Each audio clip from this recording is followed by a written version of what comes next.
বনি ইসরাইল যুগের হযরতে মূসা আলাইহিস সালাতু ওয়াস সালামের যুগের ঘটনা। আল্লাহর নবী হযরতে মূসা আলাইহিস সালাতু ওয়াস সালাম, তার যুগে বৃষ্টি হয় না, অনাবৃষ্টি।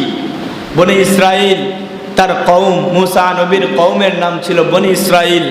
তো বনি ইসরাইল যখন দেখলো যে শহরের মধ্যে বৃষ্টি নাই, অনাবৃষ্টির কারণে অনেক কষ্ট হচ্ছে, পানির সংকীর্ণ, তারা গিয়ে হযরতে মূসা আলাইহিস সালাতু ওয়াস সালামকে ধরলেন।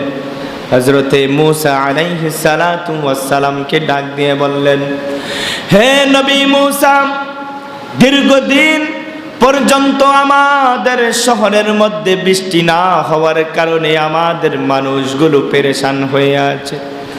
ও নবী মূসা, গবাদি পশু পাখিগুলো পানি পান করতে পারতেছে না।